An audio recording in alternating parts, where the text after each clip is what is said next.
Babies and gentlemen, we back baby. الصوت ده. لا قصدي عودة بعد غياب يعني. عودة بعد غياب. النهاردة هنتكلم على too late. طبعا واحد فينا too late. أنا too late. أنا too late الحقيقة. حتى شو حبيبي ليه تغيب وتسيبني في حالي. سيبني في حالي بأم صوتك ده. هنتكلم على too late. هنتكلم على جدري القرود. اوكي. هنتكلم على جدري القرود وايه تاني. هنتكلم على ليلى عبد اللطيف. هنتكلم على الثانويه عامه في مصر. هنتكلم على حاجات كتير، فخلونا نكون معانا لحد اخر الحلقه. حر ازاي توليت بيستحمل الكلام ده؟ بيطلع حفلات بيها. تخيل. اسمع في ابيض علينا. لا مفيش حاجه. فيش. انت اعمل كده اعمل كده اعمل كده. محمود ويلكم باك يا معلم. الحمد لله. كان ايه اخبار الاجازه؟ انت بتسال السؤال وبترد عليه بتقولي الحمد لله. بقول لك انت ايه عامل ايه؟ انا زي الفل الحمد لله. ام هايبت وعايز اعرف. انت تمام؟ انا عايز اعرف السر وراء توليت. السر وراء توليت. اولا اقول لك اجازتي انا كانت روعه. لسه جاي من الساحل as you can tell my colors تان. في تان ظابط حبيبي. تان ده من الغالي. انا كنت بصيف في الساحل الشرير. شوف هو انا في اول الساحل الشرير لسه ما توغلتش قوي جوه يعني. انا كنت قاعد في حته في اول الساحل الشرير. قعدت طول الاجازه ادور على كوبايه شاي بلبن اللي يومه 1700 جنيه ما لقيتهاش. كان مينيمم كام يا عم؟ كلهم كانوا 60 و70 و100 عادي يعني. 1700 جنيه يعني. يا عم والله قبل ما اروح كل التيك توكات وكل الانستجرام ايه غالي. نفس اسعار القاهره. يمكن اغلى 20% بس. ده عشان السياحه يعني. بس عادي يعني مفيش. والله تبقى نبالغ كثير نحن. احنا المصريين نعشق الافوره. والله نبالغ مره. والله مره نبالغ. انا لسه منزل اكسنت سعودي باكج جديد.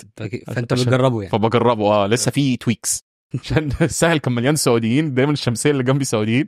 فانا لقطت الاكسنت. اوكي. فبحاول ان انا اطبق ان شاء الله على اخر الموسم اكون اتقنت اللهجه السعوديه ان شاء الله. نوصل لاخر الموسم على خير يعني. ان شاء الله. قصدك موسم الصيف يعني. موسم البودكاست. موسم الصيف خلاص بقى. رجعنا الشغل تاني. صيف بس في الجو مش في الاجازه. في الاجازه مفيش اجازه يعني. مفيش اجازه خلاص يعني. احنا straight to the finish line يا حود. انا معاك. انا رجلي على رجلك. straight to the finish line. فبس كان صيف رائع. انت الصيف اخباره معاك ايه؟ انا صيف الحمد لله ما صيفتش. انما ما صيفتش يالا. والله ما صيفت يا ولا. ده تيك توك شاهد. والله ما صيفت. ايوه يالا ما صيفت يعني. انا رحت فرحين. فرح منهم كانوا مش هقول بدون ذكر اسماء يعني.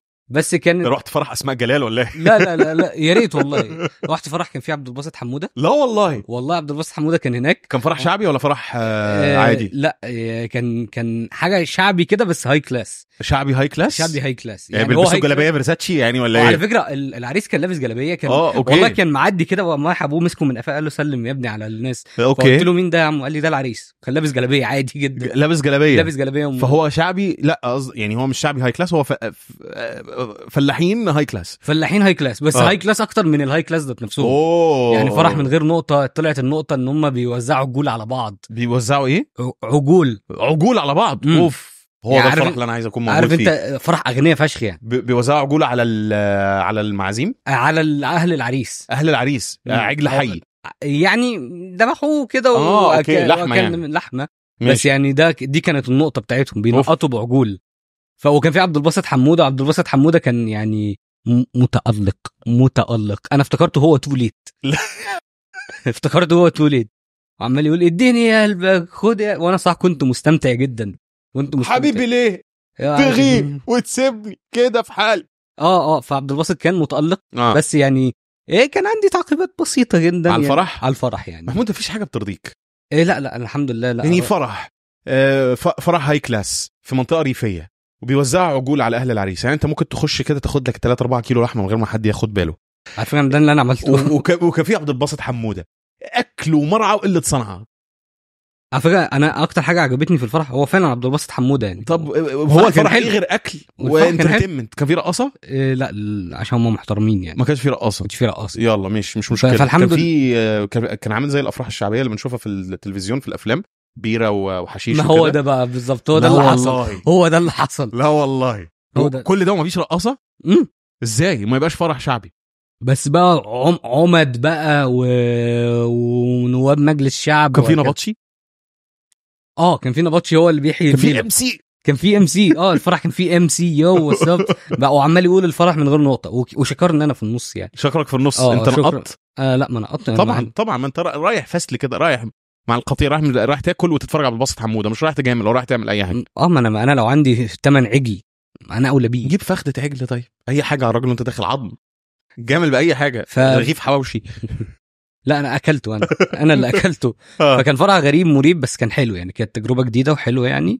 فبس يعني، بس الغريبه ان هو في الفرح ما شغلوش توليت يعني.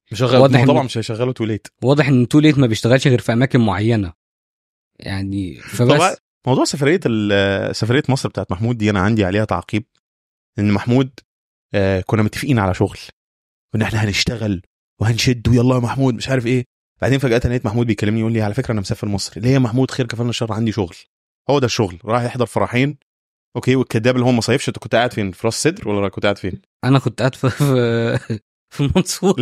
لا قبل المنصوره، الحته اللي كان فيها بحر اللي انت رحتها. حته ما رحتش. يلا تيك توكات تشهد. راس البر دي لو مصيف خلاص انا ممكن انا الغي رحلتي، انا اسيب البرنامج. وراح فرحين وظبط نفسه.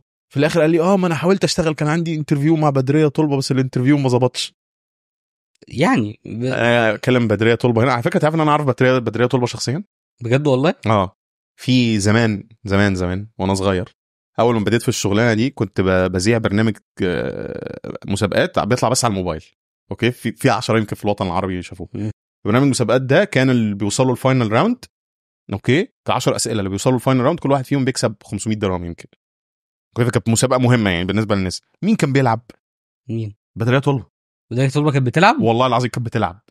اوكي، وكسبت. بقول لك ايه، كانت حريفه معلومات عامه، بدريه طلبه في معلومات العامه. لو راحت مثلا 4 مليون هتكسب.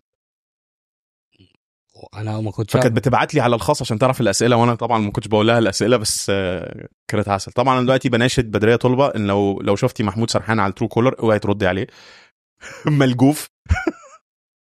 فيعني الحمد لله الشغل كان حلو. الشغل كان لذيذ. حسس على كرشك، لا حسس. الشغل كان لذيذ.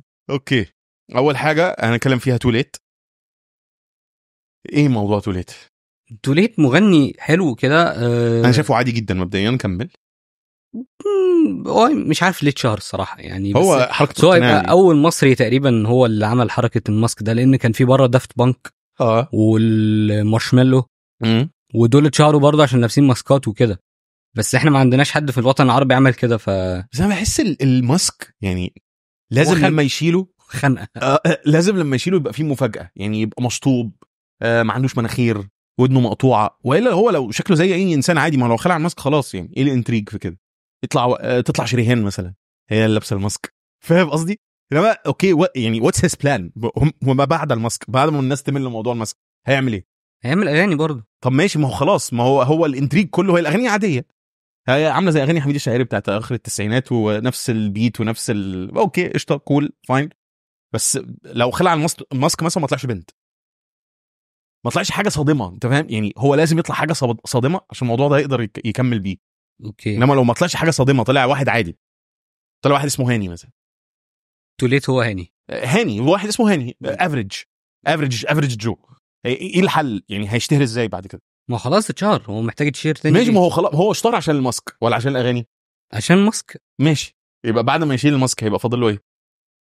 ولا حاجه. ما هو مش هيشيل الماسك بقى، خليه يفضل ماسك في الماسك. وكل شويه حنسنا تطلع شيرين عبد الوهاب. هو الناس تقول لك اللي تحت الماسك دي شيرين عبد الوهاب، بعد ما حلقه زيرو عمرو مصطفى. فاهم؟ بيلقحوا على بعض. ده الحل الوحيد، ان هو يطلع شخصيه صادمه، يطلع صدام حسين في الاخر. تخيل. حبيبي ليش تغيب؟ حبيبي ليش تغيب. لا انا بقى الاغاني العراقيه دي بعشقها جدا يعني. لا ذوقك في الاغاني العراقيه خليه لنفسك ونقدر ديسكاس تمام رايت ناو لانه تمام خلاص جاتت. طب هم دلوقتي بيقولوا الهويه بتاعت توليت هم محتارين ما بين واحد اسمه خفاجي. انت تعرف مين خفاجي ده؟ خفاجي ده بالجيتاريست لمين؟ لليجاسي. مين ليجاسي؟ ليجاسي مغني برضو. وده رابر يعني؟ رابر اوكي. فخفاجي ده مشهور يعني معروف في السين يعني. معروف في السين، انما بره السين مش معروف. لا. ويا اما مهاب. مين مهاب؟ المغني بقى، ده مغني تاني، بس هو الناس بتقول لو مهاب وهو مهاب اشتهر يعني ليه هيخبي وشه؟ ما هو اشتهر خلاص. يقول لك نفس طبقه الصوت وكده. شفت ان هو ديد اند. ايه ديد اند موضوع الماسك ده مستفز قوي يا اخي. بعدين انا عايز اعرف ليه دايما الرجاله هم اللي يعني انا لفت نظري موضوع الماسك ده بالذات ليه؟ لان انا كنت بحب المصارع في الدبليو دبليو اف دبليو اي ري ميستيريو، تعرفه؟ عارف ري ميستيريو. فانا زعلت قوي لما خلع الماسك. كان شبه محمد هنيدي. طلع شبه محمد هنيدي. صدام اللي هو طب اوكي وبعدين ما انت كل الحلاوه كانت في الماسك وانه كل الناس بتحاول تقلعوا الماسك، هو بعدين لما قلع الماسك محمد هنيدي عادي يعني صوت. الموضوع كان ديسابوينتنج جدا. صح، انا فاكر اللحظه دي. صح كان ديسابوينتنج. اللي هو ايه ده؟ هو ده معقول اللي احنا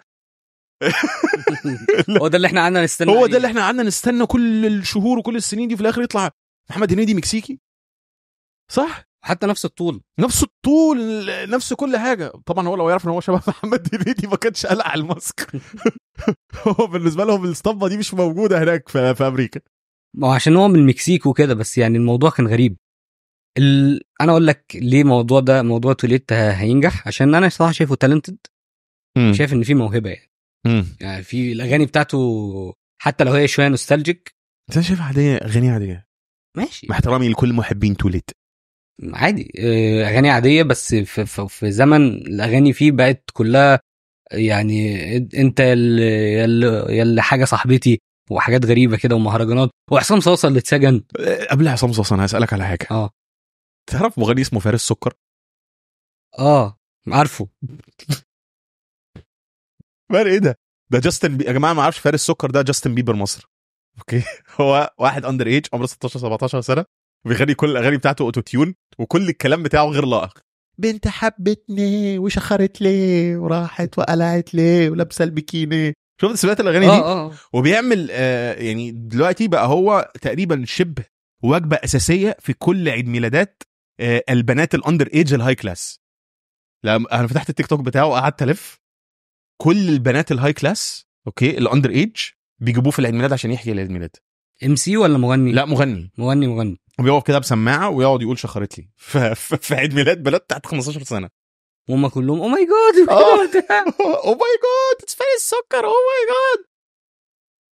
ما شفتش انت الفيديوهات دي؟ لا الحمد لله ما بستحملش يعني. انا عايز احول تيك توك باي طريقه. نفسي يعملوا فيتشر ان هم يخلوك تقدر تختار البلد اللي تتفرج منها على كونتنت. لان انا من ساعه ما رجعت دبي مش الكونتنت بتاع دبي كله عباره عن ناس لسه جايه جديده البلد وبتوري شوفوا حياتي في دبي ازاي تقدر تعيش في جي في سي بدرهم في واحد في اليوم. فاهم؟ بيض زينا كده بالظبط. بس الكونتنت بتاع مصر لما تقعد تفر يعني ممكن اقعد 7-8 ساعات عادي مسحول قدام تيك توك بتاع مصر. برضه لما رحت السعوديه تيك توك في السعوديه عامل كده غريب برضه بنفس غرابه مصر. بس هنا كل الناس تعالوا اوريكم حياتي لما جيت الامارات من 15 سنه كنت ايه وبقيت ايه. I don't care. كلها بقت انفلونسرز يا صاحبي. وجربت بلبن للمره 17 حبيبي. طب اوكي كريب في نوتيلا. في حاجه جديده في سيجما شاورما، اعلان اسمه سيجما شاورما. ده ايه بقى؟ والفا ميل شاورما. الفا ميل شاورما ده فين الشاورما دي في الشارقه. لا والله الفا ميل شاورما ده فيه تستوستيرون. سيجما شاورما يديك اورا. يديك ايه؟ اورا بونس بوينتس. انا عندي اورا. مش اورا دي، لا اورا. هلا ولا سعاد.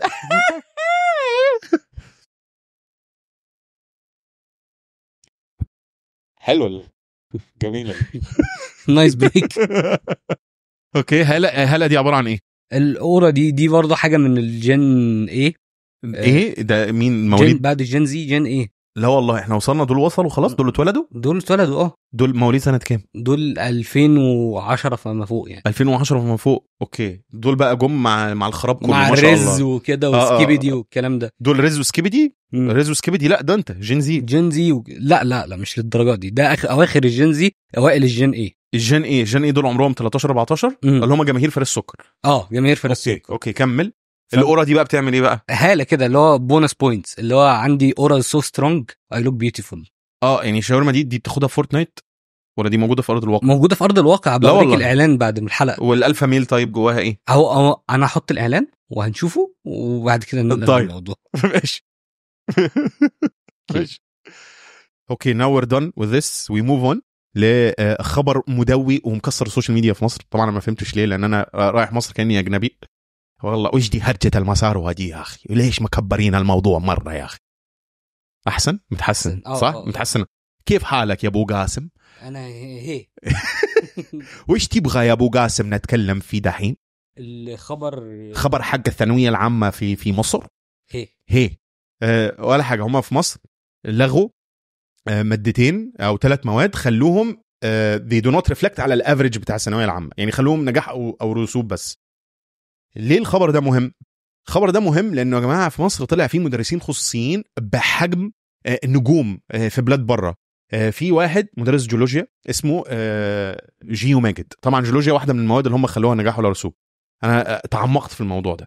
في واحد اسمه جيو ماجد. جيو ماجد ده بيقفل استاد في 2000-3000 شخص. كيفن هارت مصر ده.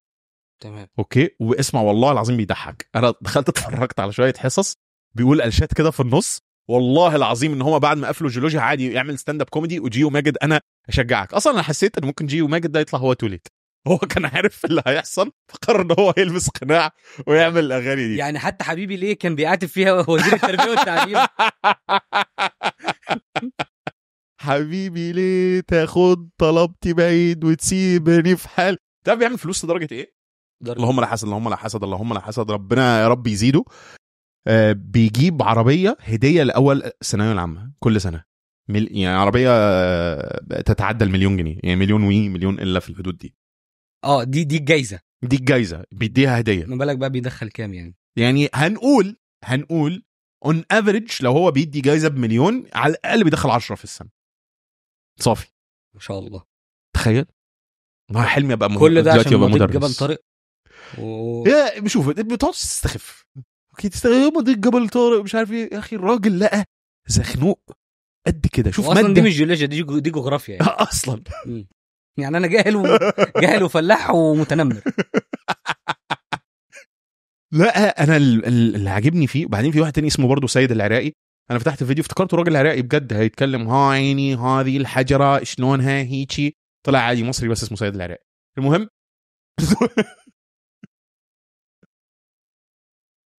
اسمع لو اشتغل الفيديو افتكرته هيقول سألنا الكرة الأرضية. التيكت. المهم انا اللي عجبني في موضوع جيو ماجد ده انه هو لقى حفرة قد كده. يعني مدرس جيولوجيا يعني هي مادة اصلا مش مهمة ومادة بتأثر على المجموع بس قشطة اوكي. ما هياش مثلا فيزيكس ولا ماث ولا بيولوجي عادي، يعني مادة عادي. وقدر ان هو من الحاجة دي ما شاء الله ما شاء الله ما شاء الله ما شاء الله ما شاء الله كل اعوذ برب الفلق عشان عمرو اديب سلخه عين بكم شهر هي اللي نسفته الارض. قدر ان هو ينجح النجاح ده كله ويعمل ويفتح سنتر وكل الناس دي تحبه وكل الناس دي تروح له. سبحان الله يا اخي ما شاء الله. انت مش مهتم بالموضوع؟ لا انا مهتم بس يعني الموضوع اتلغى. نفسك تبقى زي جيو ماجد ومادتي تبقى ملغيه ومحدش يجي لي؟ لا طبعا. لا قبل انا نفسي اعرف هيعمل ايه دلوقتي. اتوقع هيكمل دروس عادي يعني. بس هي ماده بقت باس اور فيل فمفيش حد ياخد فيها دروس. ده الاهالي فرحانين فرح. الاهالي عاملين مهرجان وسعاده لان هي الجيولوجيا والماده اللي هي اللغه الثانيه اللغه الاجنبيه الثانيه بقت باس اور فيل وفلسفه. فالاهالي فرحانين فرح ان هم مش هيدفعوا فلوس الدروس غير طبيعي. بس الاهالي ما بيعملوش فيديوهات. الناس الثانيه هي اللي بتعمل فيديوهات. المدرسين هم اللي بيعملوا فيديوهات. هم اللي بيلطموا. هم اللي بيلطموا. فالناس اللي اندر بقى يعني الموضوع كمان متقسم طبقات زي الشاورما السجمة. زي ايدي كده. سلامتك. الله يسلمك. صباعي كان حامل وولد. نورول كل حلقة الجاية نكون فكنا كل ده. طبقات. الطبقة الأولانية اللي هي طبقة جيو ماجد وسيد العراقي وفيك برضو مس سمر دي أنا حبيتها جدا. ست كده بتطلع عاملة زي نعمة الله في العطار والسبع بنات. تطلع لا هي نعمة الله ما طلعتش في العطار. انا ما شفتش المسلسلات دي. لا انا مش عارف انت بتتكلم عن ايه اصلا. اوكي فرق الاجيال يا بني. عامله زي مي كساب في جعفر العمدة. ودي يلا بينا يلا بينا. اوكي فالطبقه دي مش هممها قوي، لان هم انا بتهيألي هم عندهم معلومه مش موجوده ان هو ممكن وزير يتراجع او وات ايفر، يعني هم في حاجه مطمناها، فعادي واخدينها بالراحه وبتاع. وجي وماجد طلع عمل فيديو امبارح انا مان اي دوف ديب انتو ذس رابت هول. اوكي يعني مليارات بيزنس بالمليارات ده. في بقى الطبقه اللي تحتهم على طول اللي شافوهم بينجحوا وقرروا ان هم يدخلوا جامعه ويتخصصوا التخصصات دي عشان يطلعوا مدرسين، ما تخرجين بقى لهم سنتين مثلا. دول بقى اللي بيلطموا، دول بقى اللي سواد. لان ده بقى واحد مثلا شفت واحد على تيك توك استلف فلوس وخد قروض بس عشان يعمل سنتر دروس خصوصيه، والسنه دي بقت قليل البخت يطلع له حاجه في الكرشه، يطلع له العظم في الكرشه، يطلع له الماسك ده في الكرشه. هو ده اللي استلفه ده غالبا انا ده بيمثلك شخصيا. انا في المستقبل ده انا حاسس بيه قوي، ده اللي انا حاسس بيه قوي، عشان كده الموضوع بيضحكك انت ما بيضحكنيش. تخيل احنا قررنا نعمل كونتنت، قرروا من بكره يقفلوا النت. هو درسوا شعور الراجل ده. قررنا نعمل ستاند اب كوميدي وبعدين ما فيش حاجه اسمها خلاص يلا بيتك. طب موجود بقاله مليون سنه، جت علينا احنا لا خلاص استكفينا مش عايزين. والله قلبي معاك، مش عارف اسمه ايه الصراحه. انت عندك اي تعقيبات على الموضوع ده؟ انا الصراحه شايف ان الموضوع فعلا لو هنتكلم بجد بعيدا عن الهزار هو بيخف ضغوطات عن الاهالي وعن الطلبه، اللي هو انا داخل بشخرومية ماده 500 ماده ولازم اقفل كل واحده، ومين الغبي اللي ينقص 42 درجه وبعدين اقول الحمد لله انا جبت ال 42 درجه اللي انا نقصتهم. بس دي سوزي الاردنيه سقطت يا راجل. لا والله سوزي الاردنيه جابت كام؟ 33%. ده مقاس بنطلون. 33%. هو سؤال، هو في الثانويه العامه المصريه زي اللي هي السات لما تكتب اسمك تاخد درجات ولا لا مفيش؟ لانه في السات انت بتاخد اول كام درجه. لا في ناس روشه بقى اللي هو خش اللجنه كده، ايه ده الاسم نظافه الورقه عليها كام درجه. ما بتضحكش على فكره الحاجات دي، ما بتضحكش. ويهك انت، انا حر اضحك على اللي انا عايزه، انت هتصادر عليا. الاسم عليه كام درجه وكده، ماده ايه دي النهارده والكلام ده. في ناس روشه كده انا كنت منهم يعني. انت شكلك كنت دحيح. انا فعلا كنت دحيح. جبت كام في ثانويه؟ قول حق، قول حق. انا ما دخلتش ثانويه عامه، انا دخلت ثانويه، دخلت اي جي سي اس اي يا سيدي. خلاص اوكي. اصل انت محمود انت بتحاول تنتمي لمصر، انت منتمي فعليا لايجيبت. والله العظيم لا يا لا والله العظيم لا. طب انا منتمي لايجيبت وعادي ما عنديش مشكله. انا عندي مشكله. انت منتمي بتحاول تتمسح في الحته دي كده بتعمل كده. طيب انت من ايجيبت يلا والله. انت دارس اي جي سي اس اي يا محمود. بتسوق عربيه هوينداي توسان والله حمراء. بيتكم في المنصوره في جولف كارت. لا بس انت قلت بيتكم في المنصوره يعني مالها المنصوره؟ فيش المنصوره حلو جميله المنصوره، عندكم جولف كارت بيتكم في المنصوره. طيب يبقى انت من ايجيبت. خلاص انا من ايجيبت. طيب اسمها ايه الثانويه العامه جبت فيها كام؟ 97. طيب اوكي. لا بس انا من ساعتها ما شفتش وشي ما شافش النور يعني. انا من ساعتها وانا عمال اسقط. جبت اوكي. اول سنتين جي بي اي بتاعك في الجامعه كان كام؟ كان الواحد ربك هو الواحد. واحد مش 1 بوينت؟ لا مش هي 1 بوينت بس. 1 بوينت بيقف عند البوينت. كانت ايه؟ طب ليه جبت ال 1 بوينت؟ ما كنتش فاهم، كنتش عارف الجامعه بتمشي ازاي يعني. ما كنتش فاهم يعني. كانت هي بالهندي مثلا ولا بالياباني؟ يعني مش فاهم ايه. انا ما كنت فاكرها مواد اخلصها وخلاص وامتحن. ما هي دي الجامعه. لا ما كنتش اعرف كده بقى. امال ايه؟ انا كنت فاكر بقى ان انا ايه هكمل بقى وليلو لا انت رايح تقابل حريم. تعالى لي. فعلا رايح اقابل حريم. تعالى لي يا حلو، انت رايح تقابل حريم. هو طبعا ده سر الفشل. وقابلت حريم في اول سنه؟ لا طلعوا كلهم سابيو سيكشوال. ايه يعني بينجذبوا للاذكياء. ايه لا المصطلح ايه؟ سابيو سيكشوال. سابيو سيكشوال. ده يقرب لابيو سيكشوال. لا محبين ابو يوسف. ما اعرفش. لا يقرب للبان سيكشوال. طب ايه بقى السابيو سيكشوال ده؟ بينجذبوا للناس الاذكياء. وانا الحمد لله ما حدش انجذب لي. وكل البنات اللي في الدفعه دي كان يعني انت بجد ولا بتشتغلني؟ والله العظيم البنات دلوقتي بقوا سابيو سيكشوال. لا وقتها لما انت كنت في الجامعه انا لو اتكلمت الصراحه هبقى في مشكله كبيره، لان انا ما كنتش مقتنع ان اللي معايا دول بنات اصلا. حصل كتير يعني. انا بحس الناس الشباب الوحيدين اللي كانوا فعلا بيشوفوا بنات حلوه في الجامعه اللي متخرجين من اعلام. هو فعلا كان ماسكم بس لان كل تخصصات تانية يعني I'm sorry to say this but يعني انه بتعرفوا يعني منن يعني لهالدرجة انه شو باونز اصابع دايل دقيقتين خلص لك اسألني انا بعد شو تخرجت من الجامعة بسألك اسألني لك خيي. اوكي انت اتخرجت من انهي في الجامعة؟ مش هرد عليك لان انت قليل الادب قاعد بسألك بالصبح وانت ما بتسألنيش حاجة.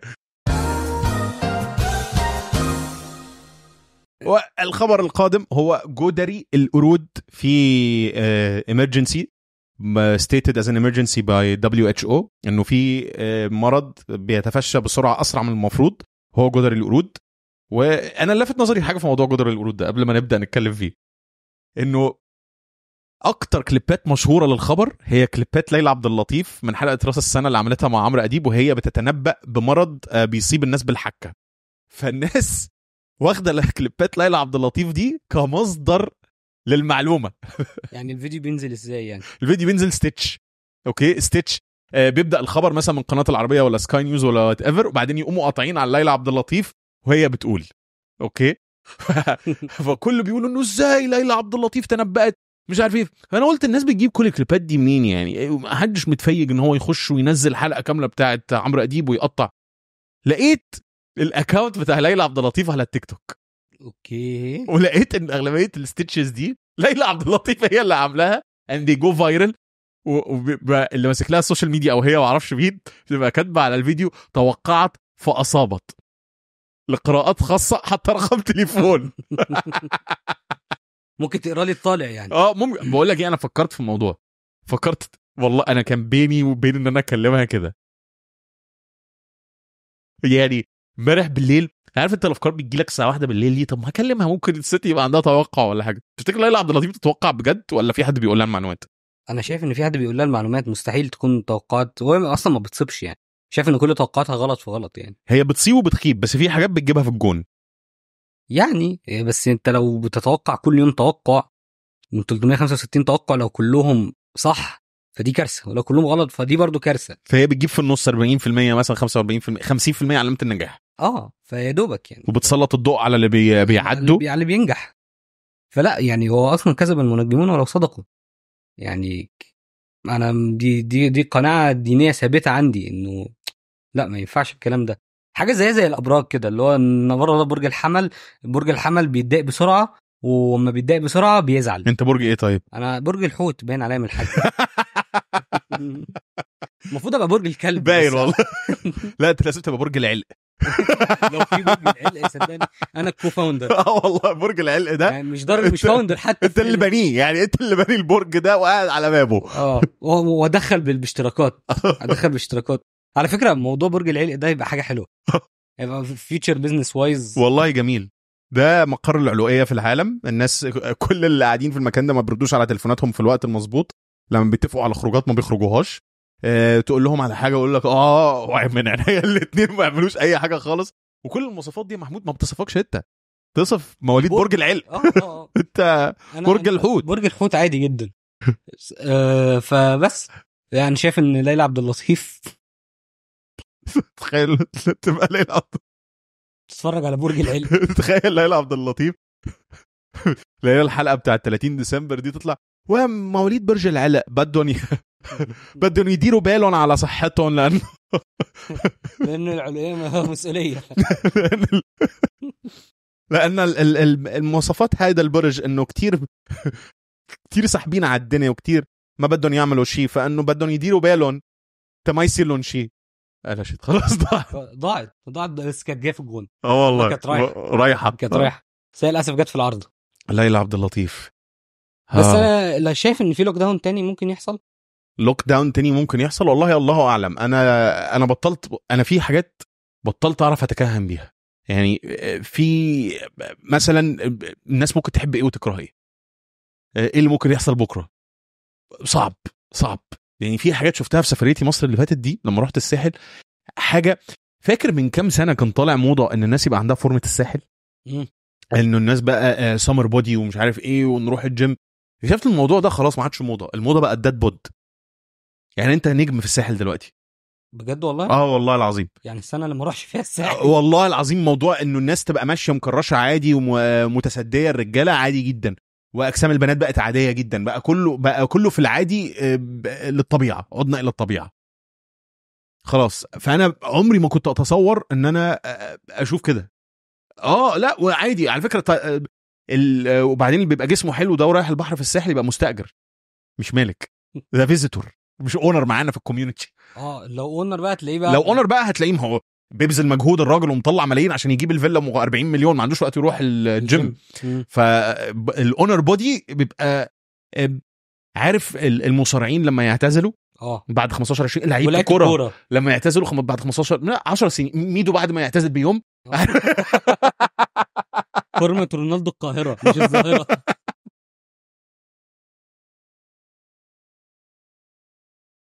هيرجع يلعب كرة تاني. ميدو، وانا انا شفت الخبر ده قلت ده اكيد من توقعات ليلى عبد اللطيف. ايوه ميدو هيطلع توليت في الاخر. هو فعلا حبيبي ليه تغيب وتسيبني الحال، يا ريت يسيبنا في حالنا اوريدي. فانا لما رحت لقيت الاجسام دي اوكي مش عارف اتكهن يعني ايه اللي الناس ممكن يعجبها النهارده، او ايه اللي ممكن يحصل بكره، وهل لو حصل لوك داون الناس هتتقبل الموضوع ده تاني، ولا هتلاقي الناس قالت لك بقول لك ايه بقى اللوك داون ولا بطيخ انا هنزل الشارع كده. الناس طقه، الناس اوريدي طاقه. لا وفي بعدين في ليفل اوف اجريشن انا ملاحظه، ما اعرفش انت ملاحظ الموضوع ده ولا لا. الناس بقت حاميه، دمها حامي بزياده، اقل حاجه تزعلها، اقل حاجه يعني لو قلت لحد صباح الخير بتون وحش هيشتمك باهلك وباللي جابوك وبالتوليت بتاعك وبكل حاجات انت عايزها. انت ملاحظ الموضوع ده؟ انا لا مش ملاحظ الموضوع ده، لان مش ملاحظ الناس بقت اجريسيف بزياده. لان انت زي ما قلت انا مواليد برج العلق، فتلاقيني مش بنزل اتعامل مع الناس اصلا. لانه دايما مواليد برج العلق بيضل حاله انه هيك يعني ما منعزل عن الواقع ومنعزل عن البشر، معتم كتير هيك دارك انرجي تبعته يعني. ويش تبغى يا ابو قاسم الحين دحين؟ انا اللي اسمه ايه ده، انا عندي خبر بس يعني احنا قلنا نفاجئ بعض باخبار. فاجئني انت بخبرك. فاجئني انت الاول. فاجئني انت عشان عمر لما افتكره. عارف الفرح الهندي اللي حصل من كم اسبوع وعمل ضجه في الاعلام انه اضخم واغلى فرح في العالم، كان بتاع ابن رجل اعمال هندي اسمه حاجه امباني. ما مرش عليك الخبر ده؟ انت مواليد برج العلق ما بيمر عليك اخبار خيلك. اقعد بيتكم لك ما تيجي له. في من كام اسبوع فرح ده حصل وكل مشاهير العالم حضروا. بيونسي عملت نمره، وكيتي بيري عملت نمره، وليدي جاجا عملت نمره. كانوا ناقصين بس يطلعوا مايكل جاكسون من القبر يعمل نمره. وفارس السكر ده كان واقف على اول واحد. بعد كام اسبوع ما بقى لهمش 3-4 اسابيع طلقوا من العين اكيد. من العين. لا هي ايه بتقول لك انا سبب الطلاق ان هو بيشخر. هو صحي ولا هو نايم؟ هو بعد اللي صرفه في الفرح ده لازم يشخر. وهو صحي وهو نايم. وهو صحي وهو نايم. What is this all this spending. فهي قررت ان هي تسيبه عشان بيشخر. سنورينج. تكلفة الفرح بيقول لك عدى $100 مليون. $100 مليون تجيبوا كام فيلا في الساحل الشمالي دول؟ لا مؤاخذة الله سوري يعني $100 مليون عشان اعمل واحد. والله قلت لك بيشخر وانا مش قادر استحمل، وحاولت استحمل وبتاعه. انا افتكرت اللي هي بتاعت محامي خلع. انا اللي حاسه ان هو مش عشان بيشخر، في موضوع تاني. يه شكله يا ابن امباني ما رفعش راسنا ليله الدخله. يا الله دايما كده كان متقل في الكاري ليلتها. What is this chicken tikka masala you don't like؟ هو مسلة فعلا. $100 مليون معدي $100 مليون تكلفة الفرح. اتعمل على 5 ليالي او 3 ل5 ليالي، وكل ليلة كان في ايفنت معزوم فيه بتاع آلاف الشخصيات، وكل الشخصيات دي جاية على حساب العيلة. يعني هو الراجل اللي هو الأبو الواد مصفر الناس دي كلها الهند عشان يجوا يحضروا. مشاهير بقى زي ما تعد من أول أنصاف من أول السي كلاس وانت طالع بقى اس كلاس 7 سير كله وانت طالع. أنا استغربت إن ما كانش فيه ولا مشهور عربي في الفرح، يعني ما عزموش محمد رمضان مثلا. هو نمبر 1. ما ازاي ما عزموش محمد؟ يعني كان نفسي يكون في تمثيل عربي في الفرح. هي اولمبياد. يعني يا عم يبقى الاحداث المهمه دي لازم يكون في حد عربي عشان نتريق على لبسه بتاع اي حاجه. والفرح كان ليه تخيل هدى المفتي مثلا راح لابسه ساري، والله يبقى حاجه حلوه. اسماء جلال اسماء جلال دلوقتي مكسره الدنيا، انت ملاحظ؟ كل فيلم وكل مسلسل اسماء جلال طالعه. انا احب الميه، انا العب في الميه، اسحل في الساحل مش المسكون. بالظبط. ده كزبره. كزبره ما شاء الله عليه يعني. كزبره هو اسماء جلال الشعبي. تخيل والله العظيم، هو الباراليلز ما بين اسماء جلال وكزبره كتير. هما الاثنين انتشروا انتشار فيروسي فجاه. ما تقولهاش، مش هقول حاجه. عامل انت هتقولها، مش هقول حاجه. قصدك ان اسماء جلال وكزبره زي جدري القرود؟ انا هسكت. حطها في بقك. انا هسكت. اوكي، انا بحبهم الاثنين. انا بحب كزبره وانا بحب اسماء جلال. خلاص انا ما عنديش مشكله، كمل. بدك نتزوج؟ لا. انا احب المايه. الوحيد اللي من 120 مليون مصري تاكدنا انه اكيد مش توليت هو كزبره. خلاص ممكن يطلع اي حد الا كزبره. اسماء جلال وكزبره والفيروس احنا ضلينا طريقنا وبشد. فرح انباني. وبعدين اسماء جلال تدي على هندي، تدي على اللي هم الممثلات الحلوات بتوع بوليوود، اللي هم من كشمير. بعرفش بقى هم من الحته الحلوه بتاعت الهند. كشمير هي الحته الحلوه، اللي هي الحته بتطلع بيض. دي المنصوره بتاعتهم. بس في اضطهاد هناك. ده مش لك، ده الي. انتوا الاثنين اخوات كده، تاتو كنتاكي على الكتف. سيبك دي تتشال. انا قابلت حد على الشط في الساحل، فكرتني انت بموضوع التاتو ده. هو ومراته عندهم ماتشنج تاتوز. راجل كبير في العمر، فوق 50 يعني، اقول لك اوائل 60. اوكي، وهم يعني واضح ان هم ابر ميدل كلاس وبتاع. انا مأجر واضح يعني هم مأجرين الشاليه اللي جنبي. حاطط ايه الراجل؟ تاتو. وانا متاكد ان هو مش عارف معنى التاتو. اقسم بالله حاطط البلاي بوي باني هنا، وهي حاطه البلاي بوي باني على كتفها الشمال. انا متاكد ان هو ما يعرفش انه في حد قص عليه. هو راح قال والله الارنب ده حلو. طب يلا خده. موضوع irrelevant جدا. موضوع irrelevant جدا. وبلاي بوي باني. فده خبر انباني. ايه الخبر اللي انت كنت عايز تفاجئني بيه؟ انا نسيته. كان في سؤال من احد سؤال من احد المتابعين في الفقره العاطفيه. اشجيني يا محمود. ما عندكش سؤال؟ لا عندي. ثانيه طلعه السؤال. عيب الكلام اللي انت بتقوله ده. طلع السؤال ثانيه واحده.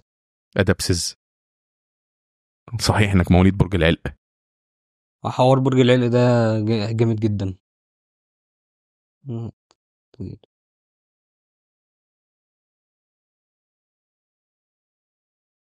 وسألنا الكرة الأرضية منو ملك العلوقية محمود. أنا كل ده يتشال. بفشخك في الإيديت. يلا. يا ساتر. اسأل. السؤال المفروض يفتح دلوقتي. من عندي شجيني يا محمود هتقطع على السؤال.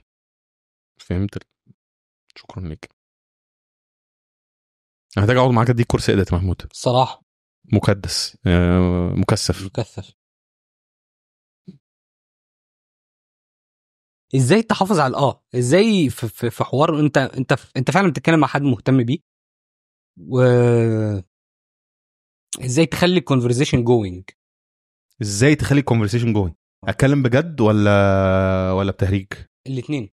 لا انا هتكلم بجد عشان الموضوع ده ما فيهوش تهريج، لانه على الاغلب اللي سأل السؤال ده هو بيحاول يتقرب من واحده وبذل مجهود علشان بس يبدا ياخد اول خطوه، فهو عايز يحول اول خطوه دي لتاني خطوه وثالث خطوه، ماراثون يعني. حلو. اوكي. من عند ماراثون. مش هنعيد من الاول.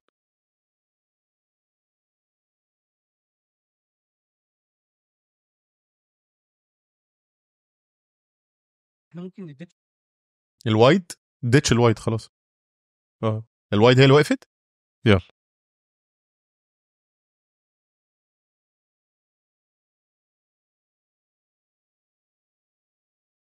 اوكي. عايز يحول الى ماراثون، ان هو بيمشي كده. اوكي تمام صح. حلو. بيمشي كده. فهو عايز يكيب الكونفرسيشن جوينج. انا رايي او من خبرتي الشخصيه، انا متزوج حاليا يا جماعه، اوكي. my wife don't get me wrong, I don't know anything, I am very innocent, اوكي. ديسكليمر لازم نقوله عشان مراتي بتتفرج على كل حاجه انا بعملها، يعني مش سيرفيلنس، هو حب ودعم يعني، مش كاميرا مراقبه يعني، اوكي. keep it about third party. يعني بص، ابتعد انك تتكلم على نفسك، لان انت مش عمرو دياب، احنا هي مش هتهتم بروتينك اليومي. ابتعد في انك تتكلم على ناس تانية. الجوسب لما يطلع من الرجاله بيبقى دمه تقيل فشخ. ابتعد عن يومي كان عامل ايه، يومها ممل وهي مش هتلاقي حاجه تتكلم معاك فيها، اوكي. يومها عادي، صحيت الصبح شربت نسكافيه راحت الشغل، شخت رجعت نامت انتهى. فانت محتاج تفتح سبجكتس ممكن يبقى هي ليها راي وانت ليك راي. فاولا استخباراتيا، اوكي، تكلم ليلى عبد اللطيف وتسالها ايه الاهتمامات بتاعه البنت اللي انا بحبها. لا، انت ممكن تسالها هي ايه اهتماماتها. طبعا وبرضه صاحب السؤال ده اتمنى ان هو ما يكونش ملجوف. يعني ايه ما يكونش ملجوف؟ ما يكونش من حزب مي تو. يعني مش اي حاجه البنت تقول لك عليها تقول لها مي تو، انت بتحبي البرجر ولا البيتزا؟ انا بحب البيتزا، وانا كمان بحب البيتزا. ما تبقاش يعني كائن هلامي بلا شخصيه، اوكي. تعرف على اهتماماتها، هي هتقول اهتمامات، اوكي.